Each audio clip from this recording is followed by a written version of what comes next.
বাংলাদেশের জনপ্রিয় অভিনেত্রী ও গায়িকা নুসরাত ফারিয়া, যিনি অভিনয়ের পাশাপাশি নিজের কণ্ঠ দিয়েও দর্শকের মন জয় করেছেন।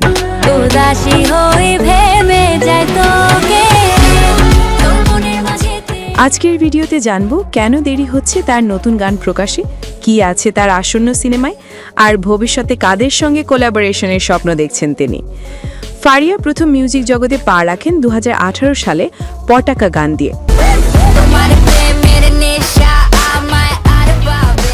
সেই গানটি দর্শকের মাঝে ব্যাপক সাড়া ফেলেছিল। এরপর একে একে প্রকাশ পেয়েছে তার আরও 4টি গান, যা তাকে একজন গায়িকা হিসাবেও প্রতিষ্ঠিত করেছে। 2024 সালের শুরুতেই ফুয়াদ আল মুক্তাদিরের সঙ্গে রেকর্ড করেন একটি নতুন গান, কিন্তু সেটি এখনও প্রকাশ পায়নি। সম্প্রতি এক অনুষ্ঠানে ফারিয়া জানিয়েছেন, গানটি প্রকাশে দেরির কারণ হলো একটি ভালো গান তৈরিতে সময় লাগে। তিনি বলেন, একটি ভালো গান অনেক মানুষের সমন্বয় হয়, তার সঙ্গে ব্যয়বহুল মিউজিক ভিডিও তৈরিও সময় নেয়। দর্শকের কাছে যেন নতুন অভিজ্ঞতা হয়, সেই কারণেই আমরা সময় নিচ্ছি। ফারিয়া আরও জানান, তার হাতে ইতিমধ্যেই নতুন বেশ কিছু গান রেডি আছে।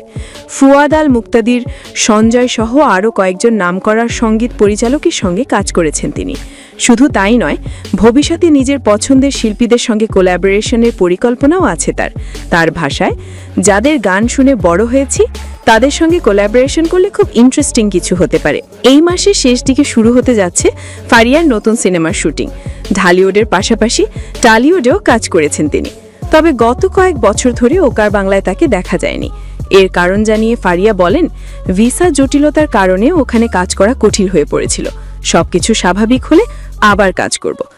নুসরাত ফারিয়া শুধু একজন অভিনেত্রী নয়, তিনি একজন পূর্ণাঙ্গ শিল্পী, যিনি সব সময় দর্শকদের জন্য কিছু নতুন নিয়ে আসতে চান। তার নতুন গান ও সিনেমা নিয়ে ভক্তদের আগ্রহ এখন তুঙ্গে।